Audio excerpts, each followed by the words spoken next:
আপু, তুমি আমাকে এখানে নিয়ে এসেছো কেন? আমাকে প্লিজ ছেড়ে দাও। মা বাবা অনেক চিন্তা করছে। কলেজ করে বাসায় না গেলে অনেক টেনশন করবে। কেন রে? তখন কি বললে মনে নেই? কি যেন বলেছিলে, ও আমাকে একা পেলে কি যেন করবি বলেছিলি? আমার ওয়াচ ফিগার আমাকে দেখলে তোর আদর করতে মন চায় কেন? এখন তো এক রুমে দরজাটাও বাইরে থেকে লাগানো, আয় আদর কর। আপু, তোমাকে তখন ওই কথা বলতে চাইনি। বন্ধু বান্ধবের পাল্লায় পড়ে বলেছি, প্লিজ ক্ষমা করে দাও। আর কখনোই তোমাকে বলবো না। এবারের মতো মাফ করে দাও প্লিজ। মাফ কর, মাফ? আর আমি আজ পর্যন্ত কখনো কেউ আমার কাছে মাফ চেয়ে পাইনি, তুইও পাবি না। যা বলতে বলেছি তাই কর, না হলে জ্যান্ত আর বাসায় যেতে পারবি না। ভুলে যাস না আমি কিন্তু নেতার মেয়ে। আমার বাবাকে দেখে এই শহরের সবাই ভয় পায়। নেহার কথা শুনে স্বাধীন অনবরত ঘামতে লাগে। নেহা স্বাধীনের কাছে এসে টিস্যু দিয়ে স্বাধীনের মুখ থেকে ঘাম মুছে দিতে লাগে। কিরে, তুই এভাবে ঘুমাচ্ছিস কেন? যেখানে ঘুমাবো আমি সেখানেই তুই ঘুমাচ্ছিস। প্লিজ আপু, আমাকে ক্ষমা করে দাও। তখন আমি ওই কথাটা বলার জন্য সরি তো বলছি। প্লিজ ছেড়ে দাও। আমি ছোট্ট একটা বাচ্চা। আমার সঙ্গে এসব কাজ করতে তোমার বিন্দুমাত্র বাচ্চা না। ওরে আমার ছোট বাবুটা, বাবু তখন তো আমার দিকে তাকিয়ে এইসব কথা বলতেছিলে। তখন মনে ছিল না তুমি ছোট বাবু, আমি তোমার সিনিয়র, আমার দিকে নজর দেওয়া তোমার ঠিক হয়নি। এখন এইসব শুনতে চাচ্ছি না। যা করতে বলেছি কর, না হলে তুই কিন্তু জ্যান্ত বাসায় ফিরতে পারবি না, তোর মরদেহ বাসায় ফিরবে। নেহার কথায় স্বাধীন অনবরত ঘামতে লাগে। ধীরে ধীরে পিছনের দিকে যেতে লাগে। নেহাই স্বাধীনের দিকে আসতে লাগে। এক পর্যায়ে স্বাধীন গিয়ে দেওয়ালের সঙ্গে পিঠ ঠেকে যায়। আর কোনো রাস্তা খোলা নেই তার জন্য। নেহা স্বাধীনের কাছে এসে স্বাধীনের দুহাত মুষ্টিবদ্ধ করে ফেলে। কিরে, কাঁপছিস কেন ভাই? আমি তো নিজেই তোর কাছে ধরা দিয়েছি, আমাকে আর জোর করে ওইসব করতে হবে না। আয়। দেখো আপু, আমাকে যেতে দাও। না হলে উল্টাপাল্টা কিছু করে ফেললে আবার বাবুর মা হয়ে গেলে আমাকে দোষ দিতে পারবে না। আরে আমি তো এটাই চাচ্ছি তোর কাছ থেকে, বুঝতে পারছিস না? শুরু কর, বাবুর মা বানিয়ে দিয়ে দেখি তোর কত জোর। কথাটা বলে নেহা স্বাধীনের হাত ছেড়ে দেয় এবং নিজের উপর থেকে ওড়না সরিয়ে ফেলে। স্বাধীন নিচের দিকে তাকিয়ে থাকে। নেহা স্বাধীনের ঘাড় উঁচু করে স্বাধীনের ঠোঁটে অনবরত নেহা তার হাত দিয়ে স্লাইড করতে লাগে, স্বাধীনকে উত্তেজিত করতে লাগে। স্বাধীন নিজেকে আর কন্ট্রোল করতে না পেরে নেহাকে শক্ত করে জড়িয়ে ধরে। স্বাধীনের এই রূপ দেখে নেহা ভয় পেয়ে যায়। স্বাধীনের দিকে বড় বড় চোখ করে তাকায়, কিন্তু সেই দিকে স্বাধীনের কোনো হেলদোল নেই। আরে কি করছিস? ছাড় দেখি, তোকে ভয় দেখানোর জন্য এখানে নিয়ে এসেছি। প্লিজ উল্টোপাল্টা কিছু করিস না, ছেড়ে দে আমাকে। অনেকবার বলেছি, আপনি আমার কোনো কথাই শুনেননি।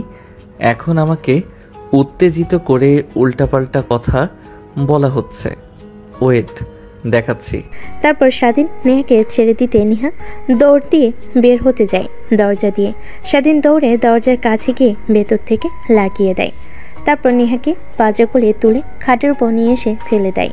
নেহা ধীরে ধীরে পিছনের দিকে যেতে লাগে আর স্বাধীনকে উদ্দেশ্য করে বলতে লাগে, দেখ আমি তোর বড় আপুর মতো, প্লিজ কিছু করিস না। তখন তুই আমাকে উল্টাপাল্টা মন্তব্য করায় অনেক রাগ হয়ে যায়, তাই ভেবেছিলাম তোকে শাস্তি দেব বাসায় নিয়ে এসে, কিন্তু এরকম পরিস্থিতি হবে কখনো বুঝতে পারিনি। এখন আর এইসব বলে কোনো লাভ নেই। আপনি আমার কবলে পড়েছেন, বাঁচার উপায় একদমই নেই। এখন নিজে নিজে যদি জানতে ভালো না হলে আমি নিজেই সব কিছু করেছি। দেখ তুই কিন্তু ভুলে যাচ্ছিস, আমি এখানকার নেতার মেয়ে। যদি বাবা জানতে পারে তুই আমার সঙ্গে জোর জবরদস্তি করে এইসব করেছিস, তাহলে তোকে তো মারবেই, সঙ্গে তোর সপরিবারে মেরে ফেলবে কিন্তু। ও আচ্ছা, তাহলে এই ব্যাপার। ওয়েট, এর একটা সলিউশন বের করছি আমি। কথাটা বলে স্বাধীন খাট থেকে উঠে তার পকেট থেকে ফোন বের করে ভিডিও অন করে পাশের টেবিলে রেখে দেয়। তারপর নেহার উপর সে ঝাঁপিয়ে পরে নেহা অনবরত স্বাধীনের হাত থেকে বাঁচার চেষ্টা করে, কিন্তু পারে না। সে কখনোই ভাবতে পারেনি যে স্বাধীনকে শাস্তি দিতে গিয়ে সে নিজেই এরকম পরিস্থিতিতে পড়বে। শেষমেশ কোনো উপায় না পেয়ে স্বাধীনের সঙ্গে রেসপন্স করতে লাগে। এইভাবে প্রায় 2 ঘন্টা পার হয়ে যায়। তখনই দরজায় কড়া নাড়তে লাগে। কি রে, 2 ঘন্টা হয়ে গেল, দুজন ভিতরে কি করছিস? নাকি তোর উপরে স্বাধীন ঝাঁপিয়ে পড়েছে? দরজা খোল। নেহা কথা বলতে যাবে এর আগে স্বাধীন নেহার ঠোঁটের সঙ্গে নিজের ঠোঁট মিশিয়ে দেয়। নেহা অবাক হয়ে যায়। সেইভাবে 5 মিনিট পার হতে স্বাধীন ছেড়ে দেয় নেহাকে। হাঁপাতে হাঁপাতে বলতে লাগে, আপু প্লিজ দরজা খোলো। নেহা আপু আমাকে বেঁধে রেখেছে, আমাকে অনেক মারছে, প্লিজ দরজা খুলে দাও। কান্না মিশ্রিত কণ্ঠে কথাগুলো বলতে লাগে। সাথী অবাক হয়ে যায় নেহা তার বান্ধবীর উদ্দেশ্যে কথা বলতে যাবে এর আগে স্বাধীন তার হাত দিয়ে নেহাকে চুপ করতে ইশারা করে যে কথা বলতে যাবে। অমনি হাত দিয়ে নেহার মুখ চেপে ধরে, শুধু করতে লাগে। ঠিক তখনই ওই পাশ থেকে নেহার বান্ধবী বুঝতে পারে যে স্বাধীনকে নেহা মারছে, তাই হাসতে হাসতে বলে, না না না, দরজা খোলা একদমই যাবে না। দেখ, সিনিয়র আপুদের দিকে নজর দিলে কি হতে পারে, সেখানে আবার নেতার মেয়ের দিকে নজর দিয়েছিস, একটু তো শাস্তি পেতেই হবে। থাক, যতক্ষণ না নেহা ওকে ছাড়ছে ততক্ষণ আমরা দরজা খুলতে পারবো না। আর নেহা দেখিস, ছেলেটাকে যেন মেরে না ফেলিস। হ্যাঁ, আত্মরা করে রাখিস, মরে গেলে আবার কেস হতে পারে আমাদের নামে, তখন আবার কিন্তু উল্টা ঝামেলায় পড়তে হবে। কথাটা বলেই ওই পাশ থেকে নেহার বান্ধবীরা চলে যায়। নেহার অনেক রাগ হতে লাগে, কিন্তু কি আর করার, সে নিজেই সিংহের সামনে এসে নিজেকে ধরা দিয়েছে। নেহার নিজেকে কন্ট্রোল করতে না পেরে কান্না করতে লাগে। স্বাধীন নেহাকে কান্না করতে দেখে বলে, আরে আপু কান্না করছেন কেন? সবে তো একবার হলো, আরও কয়েকবার হোক। এমনিতেই মা বাবা আমাকে নিয়ে টেনশন করছে, লেট করে বাসায় ফিরলে কিছুই হবে না। প্লিজ আর না, আমাকে ছেড়ে দে। তোর সঙ্গে পাঙ্গা নিতে গিয়ে আমি হাড়ে হাড়ে টের পেয়েছি, শরীর ব্যথা করছে অনেক। স্বাধীন বাঁকা হাসি দিয়ে নেহার দিকে এগিয়ে যেতে লাগে। নেহা অনবরত কান্না করেই চলেছে, সেই দিকে স্বাধীনের কোনো ভ্রুক্ষেপই নেই। স্বাধীন তার চাহিদা মিটিয়ে নেহার উপর শুয়ে পড়ে। নেহা রেগে তার উপর থেকে স্বাধীনকে সরিয়ে দাঁড়ায়। স্বাধীন নিজের তাল সামলাতে না পেরে ফ্লোরে পড়ে যায়। উঠে দাঁড়াতেই নেহা স্বাধীনকে ঠাস ঠাস করে 2টা থাপ্পড় লাগিয়ে দেয়। তার বাচ্চা, তুই আজকে যা আমার সঙ্গে করলি, এর জন্য তোকে হাড়ে হাড়ে পস্তাতে হবে, জেনে নিস। আর তোর কি বাসায় মা বোন নেই? আজ এই জায়গায় যদি তোর বোন হতো তখন কি করতি তুই, জানোয়ারের বাচ্চা? আমি বাবাকে সব কথা খুলে বলবো, তারপরে দেখি তুই কিভাবে এই পৃথিবীতে বেঁচে থাকিস। নেহা থাপ্পড় খেয়ে আর কথা শুনে স্বাধীন হাসতে লাগে। তারপর টেবিলের উপর থেকে ফোনটা হাতে নিয়ে ভিডিওটা অফ করে তারপর নেহাকে উদ্দেশ্য করে বলে, কি যেন বললি আমাকে আর আমার পরিবারকে মেরে ফেলবি তুই? এই যে ভিডিও দেখছিস না, যদি আমার আর আমার পরিবারের কোনো ক্ষতি হয় তাহলে এই ভিডিওটা ইন্টারনেটে ছেড়ে দেব। তারপর দেখব তুই আর তোর বাবা এই সমাজে কিভাবে মুখ দেখাস। যা হয়েছে সব ভুলে যা, মনে করেন এটা কালো অধ্যায়। কথাটা বলতে বলতে স্বাধীন তার নিজের শার্ট প্যান্ট ফ্লোর থেকে নিয়ে পরিধান করে নেয়। অন্যদিকে নেহা বিছানার চাদর জড়িয়ে নিজের শরীরের সঙ্গে অঝরে কান্না করছে। স্বাধীন সেই দিকে আর না দেখে দরজার লক খুলতেই দেখে দরজা খোলা। তারপর বাইরে চলে আসে, দেখে নেহার বান্ধবীরা সবাই দরজার সামনে দাঁড়িয়ে আছে। কি রে, তুই বাহিরে আসলি যে? ও আচ্ছা, নেহার তাহলে তোকে মারা শেষ হয়ে গেছে? কি মেরেছে, এখনো তো অক্ষত রয়েছিস তুই। আমি নেহার জায়গায় থাকলে তোকে একদম মেরে আত্মরা করে ফেলতাম। নেহার বান্ধবীর কথা শুনে স্বাধীন একটা মুচকি হাসি দিয়ে বাড়ি থেকে বের হয়ে যায়। তারপর গাড়ির ভিতর থেকে ব্যাগ নিয়ে হাঁটতে লাগে তার বাসার দিকে। অনেক রাত হয়ে গেছে। ফোনটা হাতে নিয়ে পাওয়ার অন করে দেখে রাত 11টা বাজছে। সঙ্গে সঙ্গে দেখে তার বাবার অনেকগুলো মিসড কল এসেছে। স্বাধীন তড়িঘড়ি করে কল ব্যাক করে। কি রে বাবা, কোথায় তুই? তোকে এতবার ফোন করলাম কিন্তু ফোন রিসিভ করছিস না। রাত 11টা বাজছে, এত রাত অবধি বাইরে ঘোরাফেরা করছিস তুই? জলদি বাসায় আয়, কত চিন্তা করছি আমি আর তোর মা। তাড়াতাড়ি বাসায় আয় বাবা। টেনশন করো না, আমি তাড়াতাড়ি চলে আসছি। এক বন্ধুর বাসায় গিয়েছিলাম, ও ইনভাইট করেছিল ওর বার্থডে পার্টিতে, তাই ফোন পকেটে রেখেছিলাম সাইলেন্ট করে, তাই তোমার ফোন কল দেখতে পাইনি। আমি রওনা দিয়েছি, একটু পরে বাসায় চলে আসব, টেনশন করো না। তারপর স্বাধীন ফোন রেখে দেয়। অন্যদিকে নেহার বান্ধবীরা স্বাধীনের বাঁকা হাসির কারণ বুঝতে পারল না। রুমের মধ্যে উকি মেরে দেখে নেহা বিছানার চাদর জড়িয়ে ধরে কান্না করছে। নেহার বান্ধবীরা যা বোঝার বুঝে ফেলে, দৌড়ে নেহার কাছে এসে বলে, তোকে আগেই বলেছিলাম ছেলেটা ভালো না, ওকে নিয়ে এসব করিস না। বললি না একটু ভয় দেখাবি, এখন নিজের কি অবস্থা করেছিস ভাবতে পারছিস? এবার তোকে কে বিয়ে করবে? তোর বাবা যদি জানতে পারে তাহলে কি হবে জানিস? এই বিষয়টা যদি বাহিরের লোক জানাজানি হয়ে যায় তাহলে তুই আর আঙ্কেল মানুষের সামনে মুখ দেখাতে পারবি না। এই কুত্তার বাচ্চাকে আমি ছাড়বো না। ওর একদিন কি আমারে যে কয়দিন লাগে, ওর ইনফরমেশন বায়োডাটা সব আমি এখনই চাই। আর তোরা রুম থেকে চলে যা, আমি একটু একা থাকতে চাই। দেখ যা হবার তা হয়েছে, এটা নিয়ে ভেবে আর কোনো লাভ নেই। এখন ভাবতে হবে ওকে কিভাবে শায়েস্তা দেওয়া যায়। আর হ্যাঁ, উল্টোপাল্টা কোনো চিন্তা যেন মাথায় না আনিস। কথাটা বলেই নেহার বান্ধবীরা রুম থেকে বেরিয়ে আসে। নেহা গিয়ে দরজা লাগিয়ে দেয়। তারপর ওয়াশরুমে গিয়ে শাওয়ার ছেড়ে নিচে দাঁড়িয়ে অঝরে কান্না করতে লাগে। কুত্তার বাচ্চা, তোর কারণে আজ আমার এই অবস্থা। তোকে যে কি করব আমি নিজেও ভাবতে পারছি না। আর ওর কি দোষ? করা জায়গায় যে কোনো ছেলে থাকলেই এই কাজটাই করতো। আমারই উচিত হয়নি ওর সামনে গিয়ে এই ব্যবহার করা।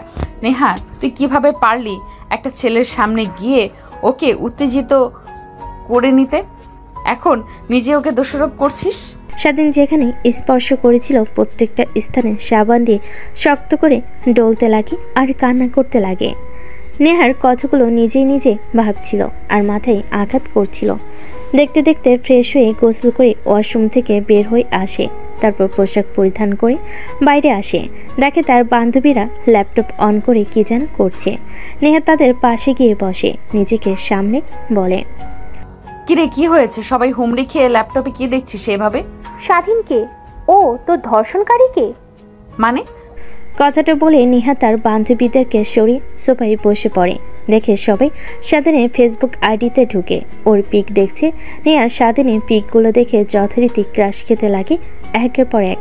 কিরে তুই ওর দিকে আবার এইভাবে তাকিয়েছিস কেন? ল্যাপটপের মধ্যে থেকে বের করে আবার মারবি নাকি ওকে? যদি পারতাম তাই করতাম আমি। আচ্ছা, এত রাত হয়ে গেল, আঙ্কেলকে তো দেখছি না, কোথায় গিয়েছে আঙ্কেল? বাবা দেশে নেই, ব্যবসার কাজে বিদেশে গিয়েছে, ফিরতে এখনো মাস দুয়েক লাগবে। আর তোরা তোদের ফ্যামিলিকে ফোন করে বলে দিয়েছে যে আমার বাসায় আছিস, গ্রুপ স্টাডির কথা বল। তোকে আর বলতে হবে না, আমরা সেটা আগেই বলে দিয়েছি, কারণ জানি তোর পাশে গেলে আমাদের রাতে না রেখে আসতে দিবি না, তাই বলে দিয়েছি। তা এখন কি করবি? ওর অনেক ক্ষুধা পেয়েছে, কিছু খাবার আছে কি বাসায়? তারপর নেহা কাজের বুয়াকে খাবারগুলো গরম করে দিতে বলে। তারপর নেহা তার বান্ধবীদের সঙ্গে আড্ডা দিতে লাগে আর ভাবতে লাগে কিভাবে নেহা স্বাধীনকে সাহায্য করবে। অন্যদিকে স্বাধীন বাসে গিয়ে দরজায় কলিং বেল দিতে স্বাধীনের মা এসে দরজা খুলে দেয়। তারপর রুমের মধ্যে প্রবেশ করে সোফায় গিয়ে বসে স্বস্তির একটা নিঃশ্বাস ফেলে। পাশ থেকে স্বাধীনের মা বলে, 7 দিন হলো না এখানেই নতুন এসেছে, আর এর মধ্যেই বন্ধু বানিয়ে ফেলেছিস। আবার ওর বাসায় গিয়ে বার্থডে পার্টি করিস। একটাবার ফোন করে বলবি না যে বাসায় মা বাবা আছে, অনেক চিন্তা করছে তোকে নিয়ে? সরি মা, আসলে খেয়াল ছিল না আমার। আচ্ছা, খাবারের জন্য কিছু আছে, আমার জন্য বেড়ে আমার রুমে নিয়ে আসো, ফ্রেশ হতে হবে। কথাটা বলে স্বাধীন সোফা থেকে উঠে রুমে চলে যায়। ব্যাগটা খাটের উপর রেখে গামছার প্যান্ট শার্ট নিয়ে ওয়াশরুমে চলে যায়। তারপর ফ্রেশ হতে লাগে। ঠিক তখনই নেহার কথা ভাবতে লাগে। আসলে নেহার সঙ্গে কাজটা করা ঠিক হয়নি। কালকে কলেজে গিয়ে সরি বলতে হবে। আবার যদি উল্টাপাল্টা কিছু করে ফেলে তার ফ্যামিলির সঙ্গে কিংবা তার সঙ্গে, এসব ভাবছিল। তারপর গোসল করে ওয়াশরুম থেকে বের হয়ে এসে দেখে টেবিলের উপর ভাত রেখে গিয়েছে তার মা। তারপর খাওয়া দাওয়া করে খাটের উপর শুয়ে ঘুমানোর চেষ্টা করতে লাগে, কিন্তু তার দু চোখে কোনো ঘুম ধরা যায় না। বারবার নেহার কথা মনে আসতে লাগে। তারপর স্বাধীন ফোন বের করে ফেসবুকে গিয়ে নেহার নাম লিখতে আইডি চলে আসে। তার প্রোফাইলে ঢুকে একের পর এক ছবি স্ক্যান করতে লাগে। স্বাধীনে কেন জানি নেহার প্রতি অনেক মায়া কাজ করতে লাগে। তারপরে মেসেঞ্জারে গিয়ে আইডিতে হাই লিখে মেসেজ করে। অন্যদিকে নেহার বান্ধবীরা সবাই স্বাধীনের প্রোফাইল ভিজিট করে পিক দেখছিল। ঠিক তখনই মেসেজ দেখে সবাই অবাক হয়ে যায়। তারপর নেহার বান্ধবী গিয়ে মেসেজ ওপেন করে রিপ্লাই দিতে যাবে, এর আগে নেহা বলে, দেখ উল্টাপাল্টা একদম কিছু লিখবি না, ঠিক আছে? কি রে, দেখছি তোর স্বাধীনের প্রতি এত কেয়ারিং দেখাচ্ছিস কেন? কি হয়েছে? নাকি দুর্বল হয়ে গেলি? তুই ভালোবেসে ফেললি নাকি? দেখ কি বলছিস? ভালোবাসা, তাও আবার ওর মতো ছোট লোকের বাচ্চাকে? কখনোই না। বাবা একবার দেশে আসুক, তারপর দেখ ওর অস্তিত্ব খুঁজে পাস কিনা তোরা। সে অপেক্ষাতেই রইলাম, দেখি তুমি কি করো। আবার যেন মন মতোই ক্ষতি না পাল্টাই তোর। নেহার অনেক রাগ হতে লাগে তার বান্ধবীদের কথা বলার ধরন দেখে, কিন্তু কিছুতেই বুঝতে দেয় না। তারপর ল্যাপটপটা বন্ধ করে ঘুমোতে যেতে বলে সবাইকে। তারপর সবাই একসঙ্গে ঘুমিয়ে পড়ে। মেসেজের অপেক্ষা করতে লাগে, কোনো তো রিপ্লাই না পেয়ে সে মনমরা হয়ে ঘুমিয়ে পড়ে।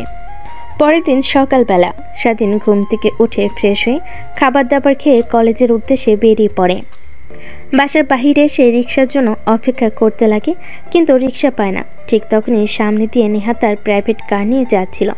পাশে স্বাধীনকে দেখে রীতিমতো অবাক হয়ে যায়, কিন্তু গাড়ি দাঁড় না করিয়ে সোজা চলে যেতে লাগে। একটু পর স্বাধীন রিক্সা পেয়ে যায়। তারপর রিক্সা করে কলেজে চলে আসে।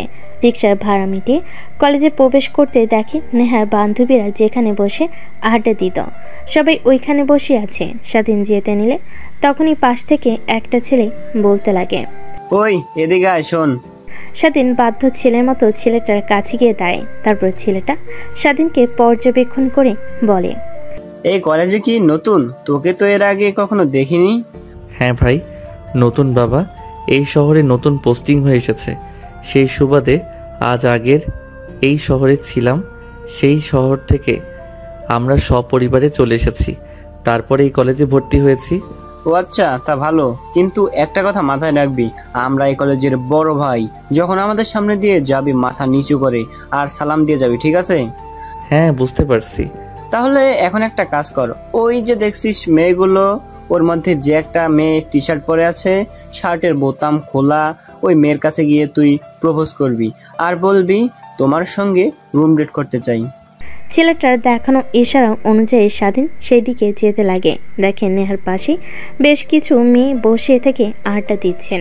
কিরে, তাকে কি ভাবছিস? যা গিয়ে প্রপোজ করবি, আর আমি যেটা বললাম সেটা বলবি, ঠিক আছে? তা না হলে তো বড় ভাইদের কথা না মানার কারণে কলেজে পোলাপানদের দিয়ে অনেক মারাবো বলে দিলাম।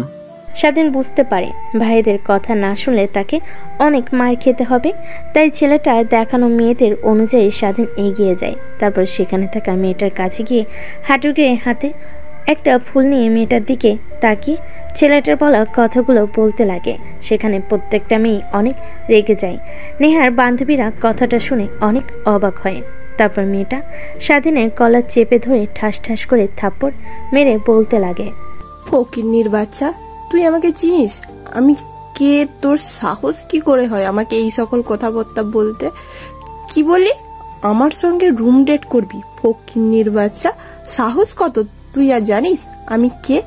আমার বাবার এই কলেজের প্রিন্সিপাল। যদি বলি তোকে ঘাড় ধাক্কা দিয়ে এই কলেজ থেকে বের করে দেবে, আর আমার কাছে এসে উল্টো পাল্টা কথা বলিস তুই? স্বাধীন আগে থেকে বুঝতে পারছিল যে তার সঙ্গে এরকম কিছু হবে। ঠিক তখনই সেই ছেলেগুলো সেখানে হাজির হয়। ধীরে ধীরে পুরো কলেজে থাকা স্টুডেন্টগুলো তাদের দিকে তাকিয়ে থাকে। ছেলেটা এসে মেয়েটার সামনে দাঁড়িয়ে বলে, কিরে সাথী, কি হয়েছে? এই ফকিন্নির বাচ্চা তোকে উল্টাপাল্টা মন্তব্য করেছে, তাই না? আপু, বিশ্বাস করেন, আমি বলতে চাইনি। এই ভাইয়াটা আমাকে বলতে বলেছে আপনাকে কথাগুলো, না হলে আমাকে নাকি কলেজের পোলাপানদেরকে দিয়ে মায়ের খাওয়াবে। তাই আমি ভয় পেয়ে আপনাকে এই কথাগুলো বলেছি। প্লিজ ক্ষমা করে দাও আমাকে। কি? আমি সাথীকে এইসব কথা বলতে বলেছি? হ্যাঁ, কুত্তার বাচ্চা, আমার নিজের দোষ করে আবার আমার নামে চাপিয়ে দিচ্ছিস? তোর খবর আছে। এই তোরা দেখছিস কি? মার শালাকে। কথাটা বলতে যত দেরি, স্বাধীনকে সবাই মারতে তত দেরি করে না। এক এক করে প্রত্যেকটা ছেলে সে স্বাধীনকে মারতে লাগে। তারপর ছেলেটা হকি স্টিক নিয়ে স্বাধীনকে মারতে লাগে। স্বাধীনের মাথায় আঘাত পড়তেই স্বাধীন অজ্ঞান হয়ে মাটিতে লুটিয়ে পড়ে। পাশ থেকে চিৎকার দিয়ে নেহার বান্ধবীরা নেহাকে জড়িয়ে ধরে বলে, উচিত শিক্ষা পেয়েছে কুত্তার বাচ্চা, ওকে এই শাস্তি দেওয়াই উচিত ছিল। সবাইকে আজে বাজে মন্তব্য করা, তোকে করেছে কাল, আজ প্রিন্সিপাল স্যারের মেয়েকে, উচিত শিক্ষা পেয়েছে। এই তোরা ওকে আরো মার। স্বাধীন অজ্ঞান হয়ে যাওয়ার শেষ অবধি নেহার দিকে করুণ দৃষ্টিতে তাকিয়ে থাকে। তাকে বাঁচানোর শেষ অবলম্বন ইচ্ছা নেহার কেন জানি অনেক খারাপ লাগতে লাগে, কিন্তু কি আর করবে। সে এখন যদি স্বাধীনকে সাহায্য করে তাহলে তার বান্ধবীরা উল্টাপাল্টা কথা বলবে। মারতে মারতে স্বাধীনের নাক মুখ দিয়ে রক্ত বের হতে লাগে। প্রিন্সিপাল স্যার ম্যাডাম এসে সকলকে সরে যেতে বলে স্বাধীনের এই করুণ দশা দেখে সবাই ভয় পেয়ে যায়। ছেলেটাকে এমনভাবে মেরেছে যে হাত পা দিয়ে রক্ত বের হচ্ছে। নেহার কেন জানি অনেক খারাপ লাগে। আর কোনো কিছুর তোয়াক্কা না করে নেহা আর আরেকটা ছেলে স্বাধীনকে ধরাধরি করে গাড়িতে করে নিয়ে স্টার্ট দিয়ে হসপিটালের দিকে যেতে লাগে। নেহার বান্ধবীরা সবাই অবাক হয়ে যায় নেহার কাণ্ড দেখে। তারপর তারা নিজেদের মধ্যে কানাঘুষা করতে লাগে। কি রে, এর আবার কি হলো?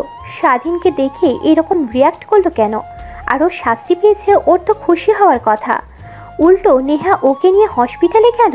নিশ্চয়ই এর মধ্যে কোনো না কোনো কিছু আছে। নেহা স্বাধীনকে বোধহয় ভালোবেসে ফেলেছে।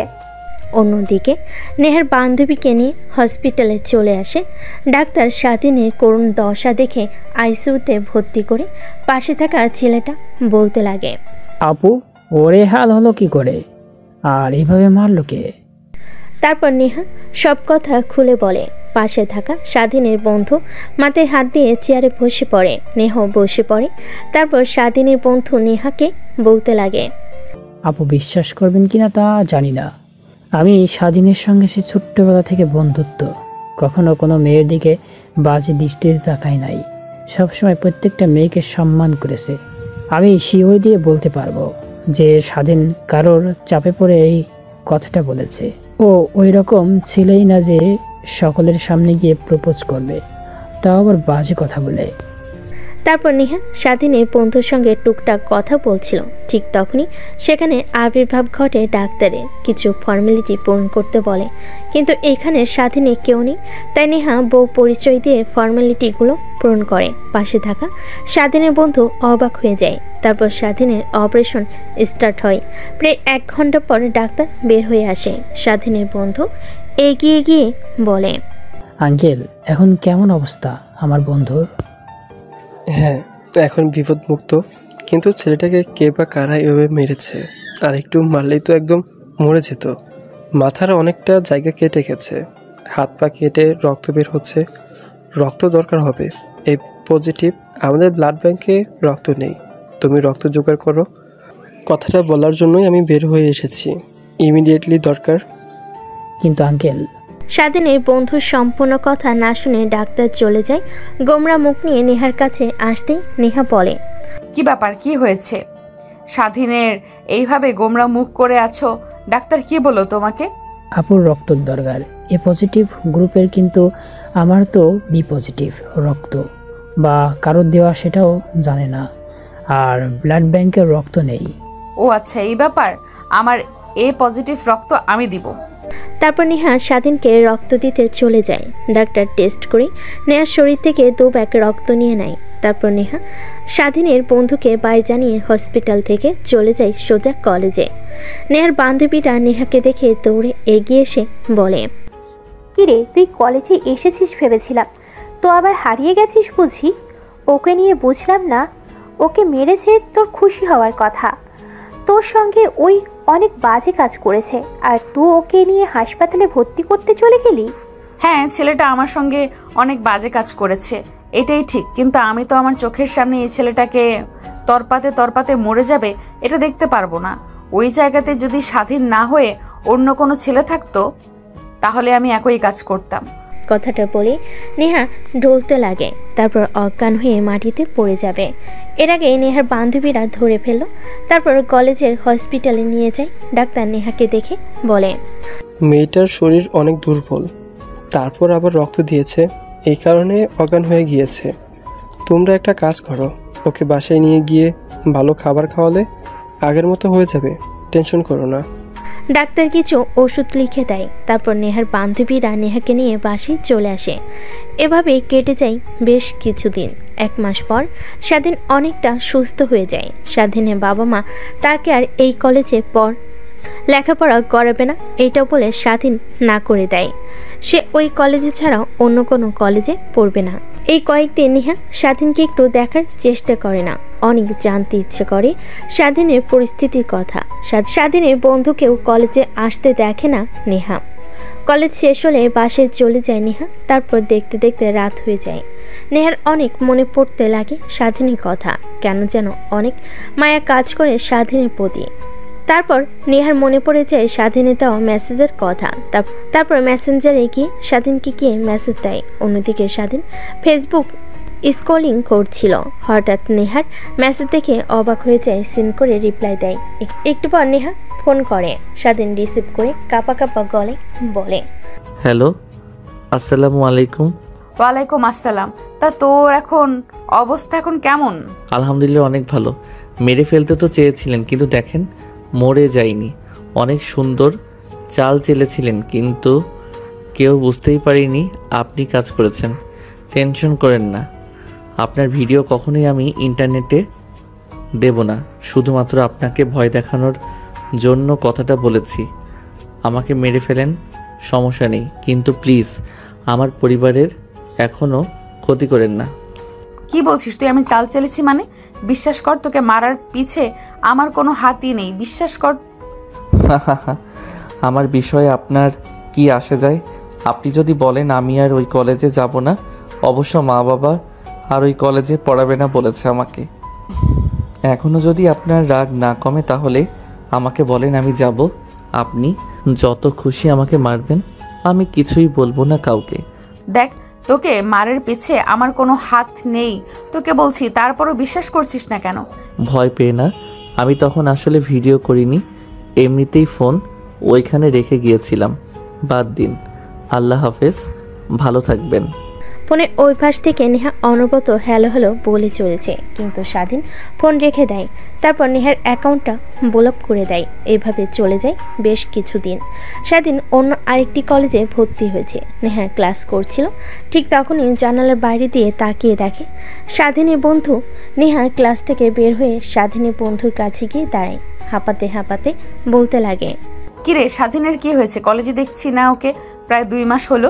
ও আপু, আপনি তো স্বাধীনকে হাসপাতালে রেখে এসে যে চলে আসলেন আর দেখতে গেলেন না। ও এই কলেজে পড়বে না, ও অন্য আরেক কলেজে ভর্তি হয়েছে। আমিও আর পড়বো না, স্বাধীন যে কলেজে ভর্তি হয়েছে সেখানে ভর্তি হব।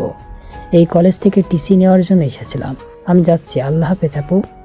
স্বাধীনের বন্ধু কথাটা বলে নেহার আর কোনো কথা না শুনে কলেজ থেকে বের হয়ে যায়। নেহা ভাবতে লাগে, জিজ্ঞেস করব কোন কলেজে ভর্তি হয়েছে, কিন্তু বলতেই পারলাম না। ছেলেটা আমাকে অনেক ভুল ভাবছে। তারপর নেহা গোমরা মুখ করে ক্লাসরুমে চলে যায়। এক এক করে সব ক্লাস করে বাসায় চলে আসে। মন খারাপ করে টিভি দেখছিল, ঠিক তখনই নেহার বাপ এসে নেহার পাশে বসে বলে, মারে তোর কি হয়েছে? আমি বিদেশ থেকে আসার পর দেখছি তুই কেমন যেন হয়ে গেছিস, একদম কথা বলছিস না, সবসময় চুপচাপ থাকছিস। আমার মেয়ে পুরো বাসা মাথায় করে বেড়াতো, সেই মেয়ে চুপচাপ হয়ে গেছে। কি হয়েছে মা, বল আমাকে। কই বাবা, কিছুই তো হয়নি, এমনি। দেখ মা, তোর মা মারা যাওয়ার পর দ্বিতীয়বার আমি বিয়ে করিনি।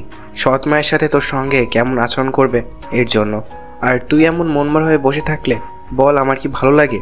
কি হয়েছে বল, তোকে কোনো ছেলে ডিস্টার্ব করছে?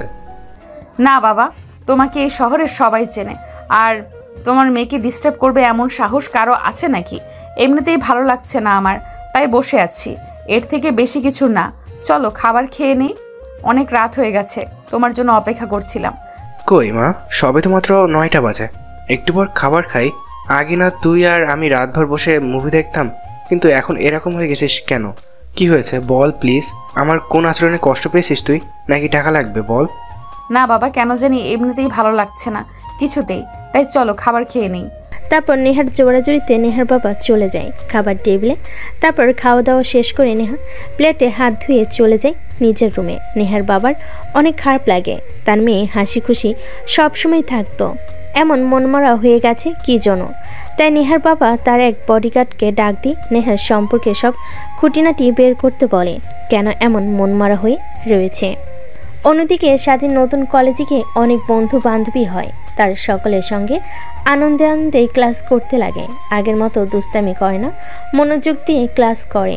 বাসায় আসে এমনই একদিন স্বাধীন তার বাসার বাহিরে দাঁড়িয়ে রিক্সার জন্য অপেক্ষা করছিল। ঠিক তখনই নেহা সামনে দিয়ে যায়। স্বাধীনকে দাঁড়িয়ে থাকতে দেখে নেহা স্বাধীনের কাছে সে গাড়ি দাঁড় করে গ্লাস নামিয়ে বলে, আয় গাড়িতে উঠে বস। সেদিন মাথা নিচু করে গাড়ির মধ্যে নেহাকে দেখে অন্যদিকে তাকিয়ে থাকে। নেহার অনেক রাগ হতে লাগে, কিন্তু মিষ্টি সুরে স্বাধীনকে কি আবার ডাকে, দেখ আমি এখানে সিন ক্রিয়েট করতে চাচ্ছি না, প্লিজ গাড়িতে উঠে বস। তোর সঙ্গে কিছু কথা বলার আছে আমার, একটু বোঝার চেষ্টা কর, বিশ্বাস কর কথাটা বলেই আর তোকে কোনো বিরক্ত করবো না, আমি চিরতরে তোর লাইফ থেকে সরে যাব। তারপর স্বাধীন নেহার কথা শুনে গাড়িতে উঠে বসে। সামনের সিটে বসতে নেহা গাড়ি স্টার্ট দিয়ে একটা পার্কে চলে যায়। স্বাধীন বলতে লাগে, আপু আমাকে এইখানে নিয়ে আসলেন কেন? কলেজে যেতে হবে আমাকে। একদিন ক্লাস না করলে কিছুই হবে না, কিন্তু তোকে এই কথাগুলো না বলতে পারলে বিশ্বাস কর অনেক খারাপ লাগছে আমার। তারপর নেহা আর স্বাধীন পার্কের ভিতরে গিয়ে একটা বেঞ্চি দেখে বসে পড়ে। দুজনের মধ্যে অনেকটা দূরত্ব, এই দূরত্ব থেকেও মনের দূরত্ব অনেক। ঠিক তখনই নেহা স্বাধীনের কাছে গিয়ে স্বাধীনের দুই হাত চেপে ধরে বলতে লাগে, দেখ আমি জানি তুই আমাকে অনেক বাজে আর খারাপ মেয়ে হিসেবে চিনিস, কিন্তু বিশ্বাস কর আমি মোটেও অমন না। আর তুই ভাবছিস কলেজে যে তোকে মেরেছে ওর মধ্যে মেন ভিলেন হচ্ছে আমি, কিন্তু বিশ্বাস কর আমি কিছুই করিনি। ইভেন আমার তো তোর প্রতি কোনো ক্ষোভ নেই, কারণ আমি বুঝতে পেরেছি যে দোষটা আমারই ছিল। তোর জায়গায় ওখানে যে কোনো ছেলে থাকলে আমার সঙ্গে একই কাজ করতো। ও আচ্ছা এই কথা এই কথা তা আগে বলবেন না, আমি কোনো কিছুই মনে করিনি, যা হবার তা হয়ে গেছে।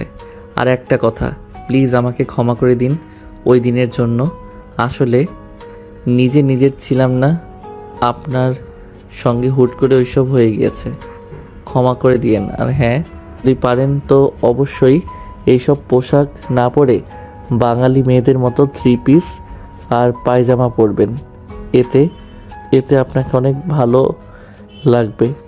দেখ সত্যি করে বলছি, তোকে আমি ভালোবেসে ফেলেছি, অনেক অনেক ভালোবাসি, নিজের জীবনের থেকেও বেশি।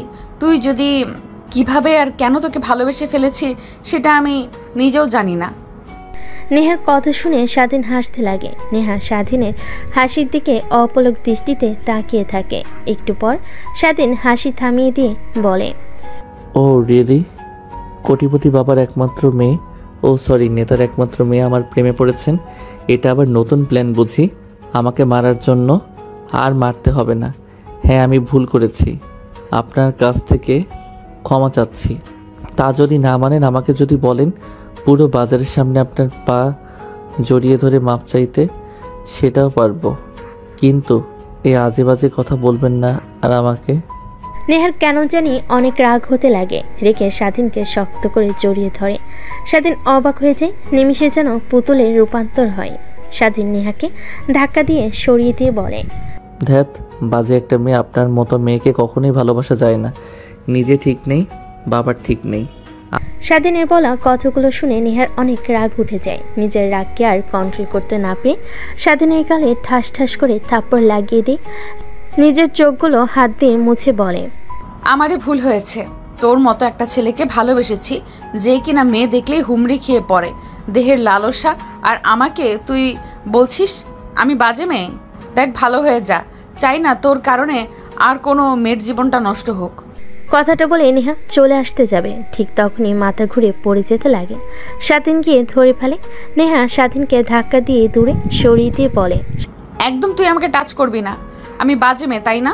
স্বাধীনে কেন জানি নেহার বলা কথাগুলো তীরের মতো এসে মুখে বাঁধে। তারপর নেহাকে ছেড়ে দেয় না। স্বাধীন নেহাকে বেঞ্চের উপর বসিয়ে দেয়। তারপর দোকান থেকে পানির বোতল নিয়ে এসে নেহার দিকে এগিয়ে দেয়। নেহা পানির বোতল নিয়ে ঢক ঢক করে পানি খেতে লাগে। স্বাধীন এতক্ষণে নেহার দিকে ভালোভাবে তাকিয়ে দেখে। এখন তাকিয়ে দেখে নেহা আগের থেকে অনেকটা চেঞ্জ হয়ে গিয়েছে। চোখের নিচে কালি, বোধহয় অনেক রাত জাগে। দু চোখ লাল মনে হয়, অনেক কান্না করে। আমি ঠিক আছি। আর তুই চলে যেতে পারবি একা, নাকি আমি তোকে কলেজে নামিয়ে দিয়ে আসবো? আমি একাই যেতে পারবো, আর নিজের দিকে খেয়াল রাখবেন। কথাটা বলে স্বাধীন পার্ক থেকে বের হয়ে রিক্সা নিয়ে কলেজে আর না গিয়ে বাসে চলে আসে। দরজায় কলিং বেল দিতেই স্বাধীনের মা এসে দরজা খুলে দেয়। স্বাধীনের দিকে ড্যাপ ট্যাপ করে তাকিয়ে থাকে। কিরে বাবা, কি হয়েছে? আজ এত তাড়াতাড়ি বাসায় চলে আসলে যে? কেন জানি আজকে কলেজ করতে একদমই ভালো লাগছিল না। বাবা, কি হয়েছে তোর? তোকে দেখছি দিন দিন কেমন জানি চেঞ্জ হয়ে যাচ্ছিস। আগের মতো হাসি খুশি নেই, সবসময় গোমরা মুখ করে থাকিস। বল, কি হয়েছে আমাদের? তাই বাসায় চলে এসেছি। আরে মা, কিছুই হয়নি, শুধু শুধু তোমরা আমাকে নিয়ে চিন্তা করছো। ভালো লাগছে না, রুমে গিয়ে একটা ঘুম দিলে ঠিক হয়ে যাব। তারপর স্বাধীন রুমে গিয়ে ফ্রেশ হয়ে পোশাক পরিবর্তন করে খাটের উপর শুয়ে ঘুমানোর চেষ্টা করে। উপরের দিকে ফ্যান ঘুরছিল, সেই দিকে তাকে অতীতে ঝাঁপ দেয়। দোস্ত, কখনো ভাবতেই পারিনি আবার আমাদের দুজনে এভাবে মিল হবে। শুধু শুধু তোর বাবা গিয়েছে দিনের জন্য, সিলেট গিয়েছিল। 2 বছর আমাদের মধ্যে দূরত্ব বেড়ে গিয়েছিল, দেখ আবার ঠিক হয়ে গিয়েছে। এক কলেজে আবার নতুন করে অধিপত্য শুরু হবে আমাদের। হ্যাঁ, ঠিক বলেছিস। আচ্ছা চল, এখানে আর না দাঁড়িয়ে থেকে কলেজের ভিতরে প্রবেশ করি। দাঁড়িয়ে দাঁড়িয়ে সিনিয়র মেয়েদের দেখি। মেয়েদের আমার অনেক ভালো লাগে। আপনারা হয়তো শুনলে অবাক হবেন, রাইটারেরও সিনিয়র মেয়ে অনেক পছন্দ। আচ্ছা চল, কিন্তু তুই আগের থেকে একদম চেঞ্জ হয়ে গিয়েছিস জানিস। তারপর স্বাধীন আর তার বন্ধু ভিতরে প্রবেশ করে কলেজে একটা গাছের নিচে গিয়ে দাঁড়িয়ে সিনিয়র মেয়েদের দিকে দেখতে লাগে আর আজে বাজে কথা বলতে লাগে স্বাধীন। ঠিক তখনই সামনে দিয়ে নেহা আর নেহার বান্ধবীরা যায়। নেহার দিকে তাকিয়ে বলতে লাগে, এর জন্যই সিনিয়র মেয়েদের ভালো লাগে আমার।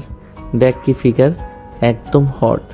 যদি একবার কাছে পাইতাম তাহলে বাচ্চার মা বানিয়ে দিতাম। স্বাধীনের বলা কথা নেহার কানে গিয়ে পৌঁছায়। পেছনের দিকে তাকাতে স্বাধীন ভয় পেয়ে সেখান থেকে দূরে সোজা ক্লাসরুমে চলে যায়। নেহা গিয়ে প্রত্যেকটা ক্লাসরুম খুঁজে দেখতে লাগে। এক পর্যায়ে স্বাধীনের ক্লাসরুমে চলে আসে। তারপর স্বাধীনকে নিয়ে নেহার বান্ধবীরা জোর জবরদস্তি করে গাড়িতে তুলে নেহার বাসায় নিয়ে যায়। বাকিটা তো আপনারা জানেনই। স্বাধীনের ভাবান্তরের সে তো ঘটে ফোনের শব্দ শুনে ফোনটা হাতে এনে দেখে তার বন্ধু ফোন করেছে। কিরে, আজকে কলেজ আসলি না যে? আর পর্দাকে দেখলাম নেহাপুর সঙ্গে বসে আছি। স্বাধীন কথা শুনে অনেকটা ভয় পেয়ে যায়, আমতা আমতা করে বলে। স্বাধীন তার বন্ধুকে উল্টাপাল্টা বুঝিয়ে দেয়, তারপর ফোন রেখে ঘুমিয়ে পড়ে। পরদিন সকালবেলা ঘুম থেকে উঠে স্বাধীন তৈরি হয়ে ফ্রেশ হয়ে কলেজে চলে যায়। স্বাধীনের বন্ধু স্বাধীনের জন্যই অপেক্ষা করছিল। তারপর দৌড়ে কাছে এসে ঘাড়ের উপর হাত দিয়ে বলে, দেখ, আমাকে উল্টাপাল্টা যতই বোঝাস, আমি কিন্তু ছোট্ট বাচ্চা না। হ্যাঁ, তুই যে নেহাপুকে ভালোবাসিস আর নেহাপু তোকে যে ভালোবাসে এটা কিন্তু আমি জানি। দেখ কি বলছিস তুই, উল্টাপাল্টা কথা? আমি উল্টাপাল্টা কথা বলছি তাই না? তোকে কলেজের সামনে সবাই মারধর করলো, সবাই দাঁড়িয়ে দাঁড়িয়ে শুধু দেখলো। নেহাপু এসে তোকে ধরে হাসপাতালে ভর্তি করিয়ে নিয়ে যায়। আবার তোর রক্তর দরকার, নেহাপুর রক্ত দেয়। নেহাপুকে দেখে বুঝতেই পারিনি তোকে নিয়ে অনেক চিন্তিত সে। একটা মেয়ে কখনোই আর একটা ছেলেকে নিয়ে এতটা সিরিয়াস হয় না যতটা কিনা নেহাপুকে দেখেছি। তখনই বুঝতে পেরেছি তোদের মধ্যে কোনো চক্কর আছে। তখনই শিওর হয়ে আবার যখন নেহাপু আমার কাছে দৌড়ে এসে তোর খোঁজ দিতে লাগে।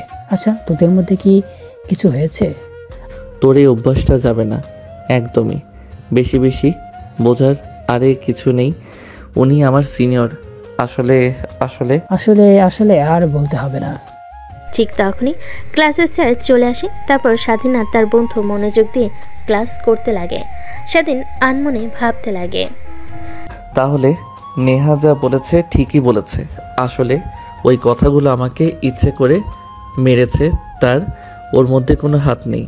আর সেদিন যেভাবে বলল আমাকে নিয়ে অনেক সিরিয়াস মনে হয়, নেহা আসলেই আমাকে অনেক ভালোবেসে ফেলেছে। আমার উচিত হয়নি তাকে এতটা অবহেলা করার। দেখা হলে ক্ষমা চেয়ে নিব, কিন্তু আমি কেন নেহাপুকে মনের কথা বলতে গিয়েও বলতে পারলাম না যে আমিও আপনাকে অনেক ভালোবাসি। স্বাধীনের বন্ধু স্বাধীনকে ভাবতে দেখে গায়ে হাত দেয়। স্বাধীনের ভাবনার সেদ ঘটে। তারপর স্বাধীন মনোযোগ দিয়ে ক্লাস করতে লাগে। দেখতে দেখতে ক্লাস শেষ হয়ে যায়। কলেজ ছুটি হলে স্বাধীন সোজা বাসে চলে আসে। রুমে গিয়ে দরজা আটকে ওয়াশরুমে চলে যায়। সাউথ ছেড়ে নেহাকে নিয়ে ভাবতে লাগে। আমার উচিত ছিল তার কথাগুলো ভাবা। নেহা আমাকে এতটা ভালোবাসে আর আমি প্রতিনিয়ত অবহেলা করে দিয়েছি। আমাকে নিয়ে ভাবতে ভাবতে নিজের কি বেহাল দশা করে ফেলেছে। চোখের নিচ দিয়ে কালি পড়ে গিয়েছে। কথাগুলো ভাবতে ভাবতে স্বাধীন গোসল করে বাইরে চলে আসে। তারপর ফোন হাতে নিয়ে নেহাকে ব্লক ছাড়িয়ে মেসেজ করতে লাগে। দেখে নেহা তাকে ব্লক করে রেখেছে। অনেক রাগ হতে লাগে। নিজের রাগের কারণে আজ এই দশা। তাই রেগে ফোনটা ফ্লোরে আসা মারে। ঠিক তখনই স্বাধীন মা হাতে খাবারের প্লেট নিয়ে স্বাধীনের রুমে প্রবেশ করে।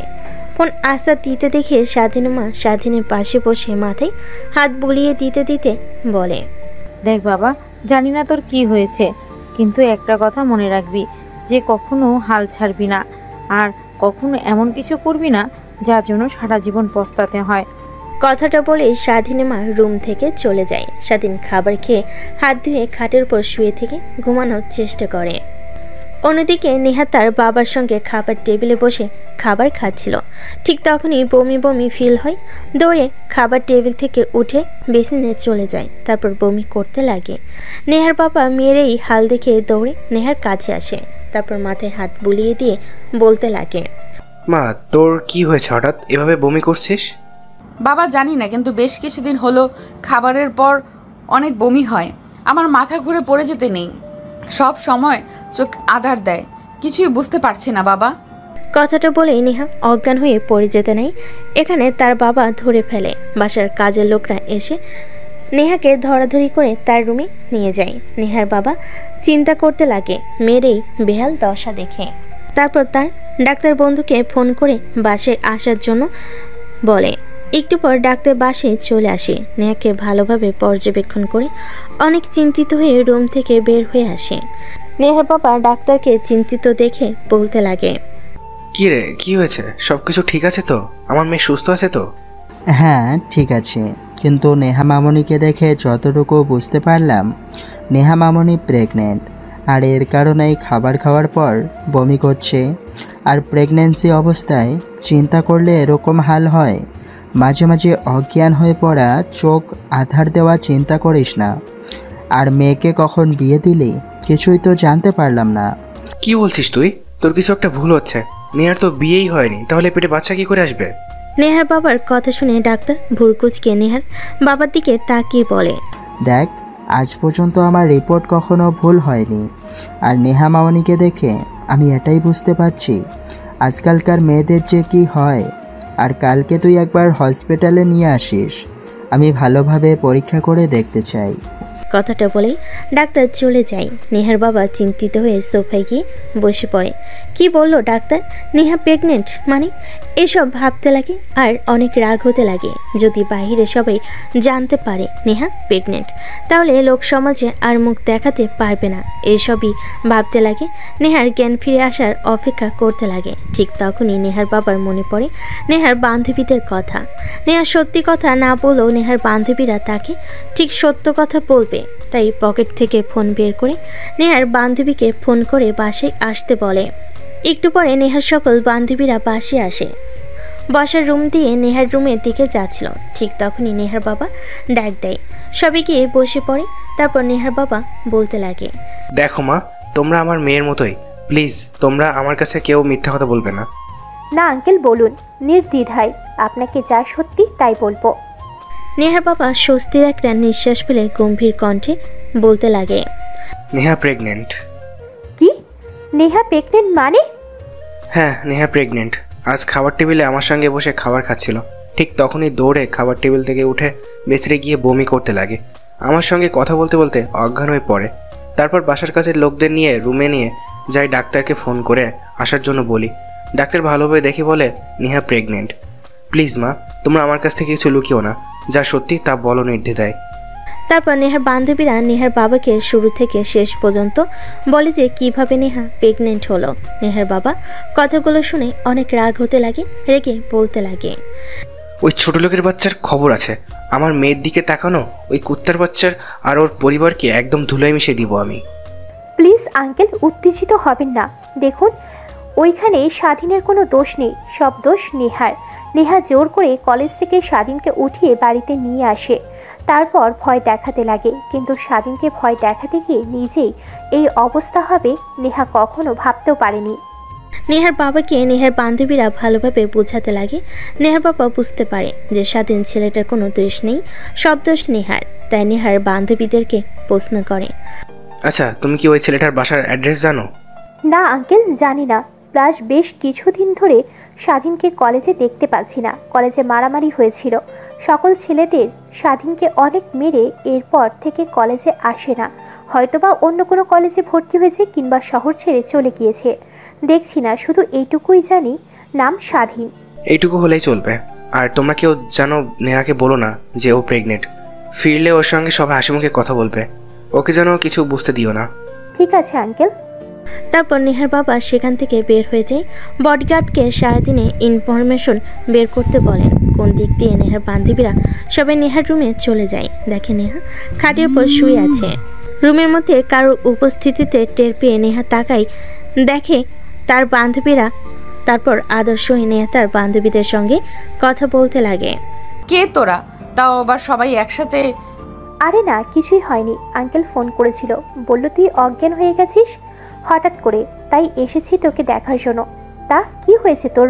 কিছু হয়নি, তোরা এসেছিস ভালো হয়েছে, অনেকদিন পর আড্ডা দিতে পারবো। রাখ সেই সকল কথা।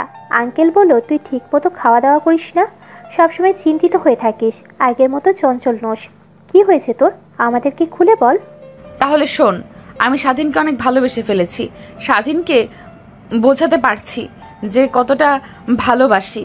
ওকে যতবার গিয়েছি ততবার অবহেলা করে, আর প্রত্যেকবার আমাকে ভুল বুঝে গিয়েছে। আমি নাকি ছেলেদের নিয়ে ওকে মেরেছি। কলেজে বারবার শুধু একটা কথাই বলে চলেছে। আমি অনেকবার বোঝানোর চেষ্টা করেছি, কিন্তু আমার কথা একদমই বোঝার চেষ্টা করছে না। কি করব এখন কিছুই মাথায় আসছে না। ও আচ্ছা, তাহলে এই ব্যাপার। আপনি আপনার রাজাকে নিয়ে টেনশন করে নিজের এই হাল করে ফেলেছেন। একবার আয়নার দিকে তাকা, নিজের কি হাল করেছিস। চোখে নিচ দিয়ে কালি, ঠিক মতো ঘুমাস না, ঠিক মতো খাওয়া দাওয়া না করে শরীরের কি হাল করেছিস। নেহা তার বান্ধবীদের জড়াজড়িতে এক পর্যায়ে উপরের দিকে তাকিয়ে গম্ভীর একটা নিঃশ্বাস ফেলে বলতে লাগে। নেহা তার বান্ধবীদের কথা শুনে আয়নার দিকে তাকায়। দেখতে পাই এই 3 মাসে অনেক পরিবর্তন হয়ে গিয়েছে। চোখের কালি আগে থেকে অনেকটা রোগা হয়ে গিয়েছে, ঠিকমতো খাওয়া দাওয়া না করে। দেখিস, আর ওকে যদি পেতে চাস তাহলে এইভাবে ভেঙে পড়লে তো আর হবে না। দেখ, হাল ছাড়লে কখনোই হবে না। আর আমি যা মনে করি, স্বাধীন তোর জন্য একদমই পারফেক্ট না। ও অনেক ছোট, তোর থেকে প্রায় 2 বছরের জুনিয়র। আর তুই না আমাদেরকে বড় বইলা বলেছিলি যে ওকে শেষ করে ফেলবি। ওর পরিবার সহ তোর বাবা দেশে ফিরলেই উল্টে দেখি আমাদের মহারানী তার মেরে ফেলার নায়ককে ভালোবেসে ফেলেছে। কথাগুলো বলে নেহার বান্ধবীরা নেহাকে পচাতে লাগে। নিমিষেই গম্ভীর মুখটা হাসি মেখে যায়। এজন্যই বলে জীবনে বন্ধুর প্রয়োজন আছে। অন্যদিকে স্বাধীনে কেন জানি নেহার কথা অনেক মনে হতে লাগে। নিজের অজান্তেই নেহাকে নিয়ে ভাবা শুরু করে। সজীবের কাছ থেকে কথাটা শোনার পর নেহার কাছ থেকে ক্ষমা চাইতে মরিয়া হয়ে পড়ে। কিন্তু নেহার তো আর বাসা চেনে না। কলেজের সামনে গিয়ে অনেক দাঁড়িয়েছে, কিন্তু কলেজে আর আসে না। ফেসবুক থেকে ব্লক করে রেখেছে, সব বই বন্ধ। এইসবই ভাবছিল শুয়ে থেকে। ঠিক তখনই ফোন বাজতে লাগে। ফোনটা হাতে নিয়ে দেখে অচেনা একটা নাম্বার। কানের কাছে নিতেই বলতে লাগে, আসসালামু আলাইকুম। কে? শালা, আমার নাম্বার তো সেভ করা নেই। আমি সজীব। ও তুই? তা কি মনে করে? কি রে, তোর কি হয়েছে? ঠিকমতো কলেজে আসিস না, আসলেও আলমোনা হয়ে থাকিস। আমি সারাক্ষণ দেখি রুমের বাইরেও বের হোস না। আগে প্রত্যেক দিন পাড়ার মাঠে জাতীয় ক্রিকেট খেলার জন্য, এখন তাও যাস না। কি হয়েছে আমাকে খুলে বল। আর তোর জন্য একটা সারপ্রাইজ আছে, বাসার নিচে আয়। দেখ, ভালো লাগছে না। আমার ঘরের ভিতর থাকতেই অনেক ভালো লাগে। কিছু বললেই বল আর আমার রুমে আয়। নেহা আপুর অ্যাড্রেস খুঁজে পেয়েছি। কি সত্যি? হ্যাঁ সত্যি, নিচে আয়। কথাটা শুনে স্বাধীন আনন্দিত হয়ে খাট থেকে উঠে পড়ে। তারপর ওয়াশরুমে গিয়ে ফ্রেশ হয়ে পোশাক পরিবর্তন করে বাড়ি চলে আসে। এসে দেখে সজীব দাঁড়িয়ে আছে বাইক নিয়ে। তারপর সজীবের বাইকে উঠে বসে পড়ে। একটু পর একটা আলিশান বাসার সামনে গিয়ে বাইক দাঁড় করে। সজীব বাড়ির দিকে ইশারা করে বলে, স্যার এটা আপনার সিনিয়র গার্লফ্রেন্ডের বাড়ি। ধ্যাৎ শালা, কি বলছিস তুই? গার্লফ্রেন্ড মানে আমার সিনিয়র আপু হয়। বলে যাস না তুই কিন্তু নেহা। হ্যাঁ ভাই, আর বলতে হবে না। একটা মেয়ের জন্য পাগল রাতে ঠিকমতো ঘুমায় না, সবসময় বাসায় পড়ে থাকেন, আবার বলেন সিনিয়র আপু। তোর মুখ মেরে ভেঙে দিব শালা। আরে সত্যি বলছি, শুধুমাত্র ক্ষমা চাওয়ার জন্য এখানে এসেছি। ক্ষমা চেয়ে সোজা বাসায় চলে যাব। তারপর স্বাধীন আর তার বন্ধু বাসার নিচে দাঁড়িয়ে বোঝার চেষ্টা করে কোনটা নেহার রুম। কিন্তু আলিশান বাড়ি অনেকগুলো রুমের মধ্যে কিভাবে বুঝতে পারবে যে কোনটা নেহার রুম? এভাবে অনেকটা সময় পার হয়ে যায়, কিন্তু নেহার দেখা পায় না। আরে শালা হয়েছে তোর, বসে থাকতে থাকতে তোর মশার রক্ত খেয়ে পুড়িয়ে ফেলবে। এখন তো অন্তত চল, মনে হয় নেহা বাসায় নেই। আমার কেন জানি মনে হচ্ছে নেহা বাসায় আছে, আর একটু পরে বেলকনিতে আসবে। হ্যাঁ ভাই, আপনি তো জ্ঞানী, আপনি ভবিষ্যতও জানেন, তাই না? ভবিষ্যৎবাণী করেন আর ভাব থাকেন যে নেহা ঠিক আসবে। চললাম, বসে থেকে মশার কামড় খেতে পারবো না আর। এতক্ষণ দাঁড়িয়ে থাকলি, আর একটু দাঁড়িয়ে থাক প্লিজ। দেখ, যা করার তাড়াতাড়ি কর। তুই নিজেও তো বললি যে ভালোবাসিস না, তারপর আবার তাকে দেখার জন্য এখানে অপেক্ষা করছিস। আর তুই কি ভাবছিস এখান থেকে নেহাকে ডাকলে ওই বেলকনিগুলো থেকে ভাবছিস তোর ডাক শুনতে পাবে? বলদ কোথাকার, বললেই পারিস যে অনেকদিন হলো নেহাপুকে দেখিস না, দেখার জন্য এসেছিস তুই। ঠিক আছে ভাই, আমি নেহাকে ভালোবাসি আর ওকে দেখার জন্য এসেছি। এবার তো অন্তত চুপ করো। তারপর স্বাধীন আর স্বাধীনের বন্ধু নিচে দাঁড়িয়ে থেকে অপেক্ষা করতে লাগে। একটু পর নেহা বেলকনিতে আসে কফির মগ হাতে নিয়ে ফ্রেশ হওয়ার জন্য। অনেকদিন পর তার বান্ধবীদের সঙ্গে আড্ডা দিয়ে কেন জানি অনেক ভালো লাগছে। কফি নিয়ে বেলকনিতে দাঁড়িয়ে প্রাকৃতিক মনোরম পরিবেশ উপভোগ করতে লাগে।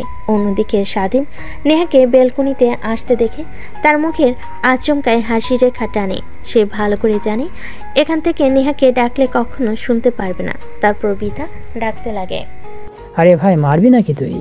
ভুলে যাস না, নেহার বাবা এখানকার নেতা, আশেপাশে তার অনেক বডিগার্ড ঘোরাফেরা করে।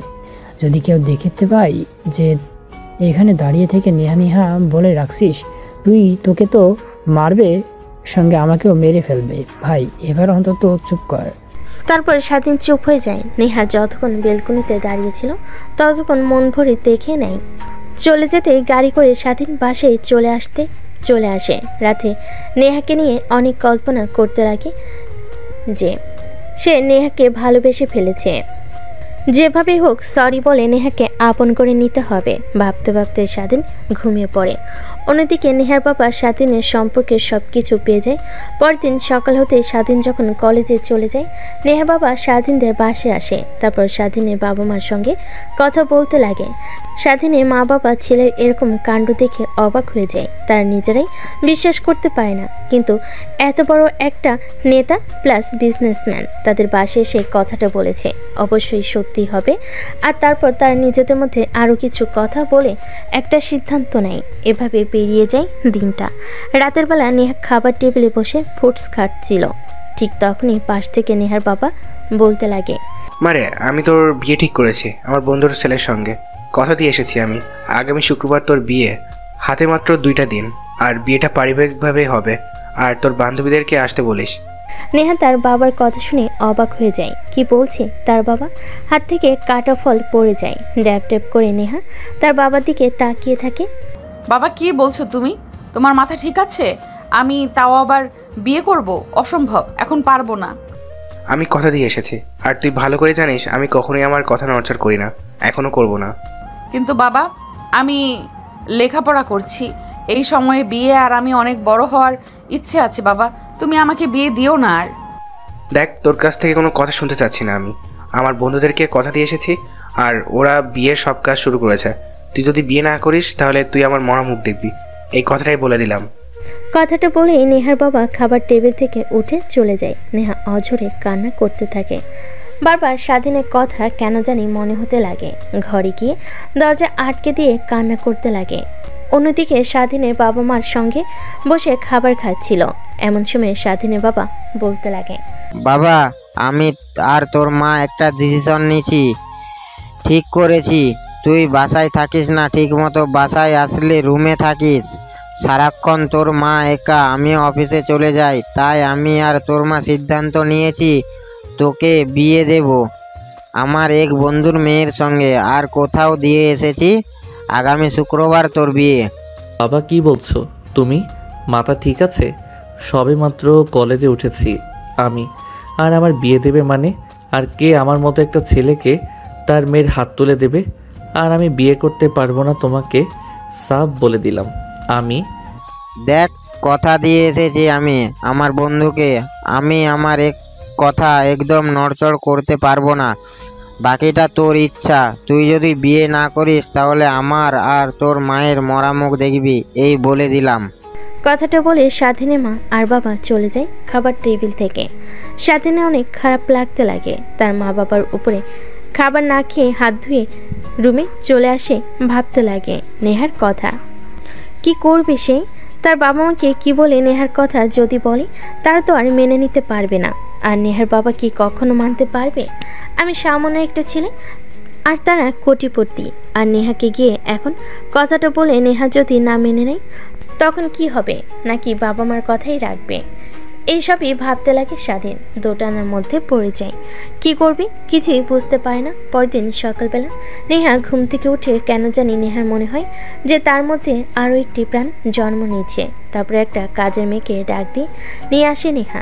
তার হাতে কিছু টাকা দিয়ে প্রেগনেন্সি কিট কিনে নিয়ে আসতে বলে। এটা দেখে কাজের মেয়ে নেহার দিকে ড্যাব ড্যাব করে তাকিয়ে থাকে। কি ব্যাপার আপা, আপনি এটা দিয়ে কি করবেন? দরকার আছে, আর এই নে কিছু টাকা। চুপ, কাউকে কিছু বলবি না।